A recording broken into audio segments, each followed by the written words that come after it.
اور ترمذی شریف میں حدیث ہے، میرے نبی پاک سید عالم علیہ السلام نے فرمایا کچھ لوگ مسلمانوں کے گھر رہیں گے، مسلمانوں کے گھر پلیں گے، مسلمانوں کے گھر مریں گے، مسلمان جنازے پڑھیں گے، دفن کریں گے، کفن دیے جائیں گے، ان کے لیے بعد میں اجتماعات بھی منعقد ہوں گے، ان کے نام پر لوگ دعائیں بھی کریں گے، جانے کیا کچھ ہوگا، بعد میں ان کی برسیاں بھی منائی جائیں گی، سیمینار بھی ہوں گے، لیکن جب قیامت کے دن کھڑے کیے جائیں گے تو عیسائیوں اور یہودیوں کے ساتھ کھڑے کیے جائیں گے، عیسائیوں اور یہودیوں کے ساتھ کھڑے کیے جائیں گے۔ یا رسول اللہ صلی اللہ علیہ وسلم اس کی وجہ؟ تو حضور نے فرمایا رہتے مسلمانوں کے گھر میں تھے پر ان کے دل عیسائیوں کے ساتھ دھڑکتے تھے، انہیں ان کی تہذیب پسند تھی، ان کے طور طریقے کو اپناتے تھے۔ من تشبہ قوم فہو منہم، اور جو کسی قوم سے مشابہت اختیار کرتا ہے وہ انہی میں سے ہوا کرتا ہے۔ میرے بھائی اپنی مٹی پہ چلنے کا سلیقہ سیکھو، کسی کے سنگ مرمر پہ چلو گے تو پھسل جاؤ گے۔ میرے رسول کریم علیہ السلام نے کسی غیر کا نام اپنے نام کے ساتھ پسند، کسی اور نبی کی توہین کو کفر قرار دیا۔ سب نبی کو شان میرے رسول نے عطا فرمائی، کسی پیغمبر کے بارے میں کوئی بات کرتا تو حضور کہتے نہیں وہ اللہ کے رسول ہے، خبردار اجازت نہیں، لیکن اپنی امت کو اجازت نہیں دی کہ تو کسی اور کی تہذیب پہ چل، تو کسی اور کے طریقے کو اپنا۔ آج ہم یہ سمجھنے سے قاصر ہیں کہ لوگ کیوں اس طرح کرتے ہیں، اپنی تہذیب اپنے طور طریقے۔ 14 اگست کو بڑا مشہور کالم نویس ہمارے ملک کا، اس کو بڑے لوگ پڑھتے اور سنتے ہیں، اس نے کہا قوموں کا مذہب نہیں ہوتا، ملکوں کا مذہب نہیں ہوتا، مذہب تو انسانوں کا ہوتا ہے، ہر مذہب کے آدمی کو کھل کے چھٹی ہے، وہ جو مرضی بولے جو مرضی کہے۔ تو میں نے کہا عجیب نادان ہو، اگر قوموں کا مذہب نہ ہوتا تو پھر تم نے اس کا نام اسلامی جمہوریہ پاکستان کیوں رکھا تھا؟ تو اسلامی جمہوریہ پاکستان ہے تو اس کا کوئی مذہب تھا تو ساتھ لفظ اسلام آیا نا۔ میرے نبی پاک علیہ السلام نے ملک کا مذہب رکھا تو فرمایا کہ یہ حدود حرم ہے، اس کے اندر کافر یہودی عیسائی سکھ کو داخلے کی اجازت ہے۔ نبی پاک سے زیادہ غیروں کا خیال رکھنے والا کون تھا؟ لیکن حضور علیہ السلام نے ان کی تہذیب کو، ان کے تمدن کو، ان کے طریقوں کو، ان کے طرز حیات کو مسلمانوں کا اپنانا پسند نہیں فرمایا۔ نبی پاک علیہ السلام جلال فرماتے تھے، حضور ناراض ہوتے تھے اگر کوئی شخص۔ اب آخری حدیث سن لیں اور بات ختم کرنے کی طرف آؤں۔ میرے نبی پاک علیہ السلام نے نا، ایک صحابی نے ایک بل تھی چیونٹیوں کی، اس کو آگ لگا دی تو حضور نے فرمایا آگ کا عذاب سوائے اللہ کے کوئی دوسرا نہیں دے سکتا۔ شریعت اسلامیہ کے اندر ایسی سزائیں نہیں ہیں، اگر ہیں بھی تو اس میں بھی ائمہ کا اختلاف ہے، ایسی سزائیں نہیں ہیں جن میں کسی کو جلایا جائے کسی کو، باقی سزائیں تو ہیں۔ نبی پاک علیہ السلام نے فرمایا جلانے کی سزا صرف اللہ دے گا، صرف اللہ۔ حضور اس سے منع فرماتے تھے۔ جاگ رہے ہیں آپ لوگ؟ توجہ ہے میری بات پر؟ لیکن نبی پاک کی ناراضگی دیکھیں، حضور کا جلال دیکھیں، غضب سے ان کے خدا بچائے، حضور کا جلال دیکھیں۔ میرے کریم رسول نے فرمایا میرا دل کرتا ہے میں عشاء کی نماز پڑھنے مسجد میں آؤں اور کسی کو حکم دوں کہ وہ جماعت کرائے، میرا دل کرتا ہے، یہ بخاری مسلم ہے، کسی کو حکم کروں کہ وہ جماعت کرائے اور خود میں مدینے کے جوانوں کو ساتھ لے لوں، لکڑیاں کٹھی کر لوں، اور فرمایا جو لوگ عشاء کی نماز پڑھنے نہیں آتے میرا دل کرتا ہے ان کے گھروں کو آگ لگا دوں، جل جائیں وہ، برباد ہو۔ اتنی ناراضگی۔ حضرت ابو ہریرہ یہ حدیث سنایا کرتے تھے تو رویا کرتے تھے، فرماتے تھے اتنا سخت حکم۔ حضور نے فرمایا میرا دل چاہتا ہے میں جلا دوں وہ گھر، تباہ ہو جائیں، جل جائیں وہ لوگ، اجڑ جائیں وہ گھر جس گھر کے بسنے والے عشاء کی نماز پڑھنے مسجد میں جلا دوں۔ تو کیسے کہتا ہے میرے گھر میں برکت آ جائے گی اور میں نماز نہ پڑھوں؟ تو کیسے کہتا ہے سکون آ جائے گا اور میں نماز پڑھنے نہ جاؤں؟ جس سے رسول پاک ہی ناراض ہے، جس سے نبی پاک ہی ناراض ہے، اور حضور فرماتے ہیں فلاں گھر برباد ہو جائے تو آباد کیسے ہو سکتا ہے؟ خدا نے ان کی زبان کو وہ اختیار دیا، جو نکلی منہ سے ان کے وہ بات ہو کے رہی۔ میرے حبیب پاک سید عالم علیہ السلام نے فرمایا دل چاہتا ہے جلا دوں، اگر مجھے عورتوں کا خیال نہ ہوتا، اگر مجھے بچوں کا خیال نہ ہوتا تو میں جلا ڈالتا وہ گھر۔ جو گھر کے رہنے والے کلمہ تو پڑھتے ہیں پر مسجد میں نماز پڑھنے کتنے ہم لوگ مزے کے ساتھ، ڈھٹائی کے ساتھ، اب تو سیانے بندے ہو گئے ہیں، کہتے ہیں حضرت صاحب میں جھوٹ نہیں بولنا، میں ایک ہی پڑھدا جی۔ تو میں نے کہا یہ بڑا تو نے کمال کر دیا سچ بول کے، یہ بڑا کمال کر دیا ہے۔ او خدا کے بندے سمجھو، اتنا جلال رسول پاک کا۔ فرمایا میرا دل کرتا ہے جلا دو اس گھر کو جس گھر کے لوگ عشاء کی نماز پڑھنے مسجد میں نہیں آتے۔ میرے بھائی، میرے محبوب ناراض ہوئے، جلال فرمایا جن چیزوں سے۔ ایک تو بحث نہ کریں کبھی بھی دین کے معاملے میں، کسی مستند عالم دین سے صحیح العقیدہ سے رجوع کریں، کبھی تقدیر کے مسائل پہ جھگڑا نہ کریں، اور میرے عزیز حدود اللہ کے معاملے میں کبھی اپنی رائے پیش نہ کریں، اور کبھی بھی میرے عزیز شریعت کے مقابلے میں اپنی رائے قائم نہ کریں، اور دین کی کبھی کسی حد کو نہ توڑیں، حضور ناراض ہو جائیں گے۔ اور کبھی بھی جتنے مرضی بھی جدید ہو جائیں کسی غیر مسلم کے کسی طریقے کو، کسی تہوار کو، کسی تقریب کو نہ اپنائیں، اس لیے کہ نبی پاک علیہ السلام اگر حضرت عمر فاروق جیسے لوگوں پہ جلال فرماتے ہیں تو ہما چما کس کھاتے میں ہیں؟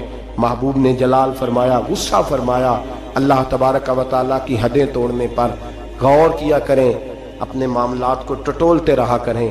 ہمارا سارا کچھ ہمارے نبی کے ساتھ وابستہ ہے، ہماری زندگی سے لے کر قبر تک، اور قبر سے لے کر جنت میں داخلے تک اگر کوئی سہارا ہے تو وہ مصطفیٰ کی ذات ہے۔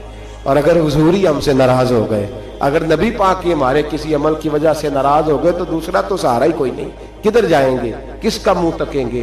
میرے محبوب پاک علیہ السلام کے غلاموں، حضور محبوب پاک علیہ السلام کو راضی کرنے والے کام کریں، ناراضگی والے کام نہ کریں۔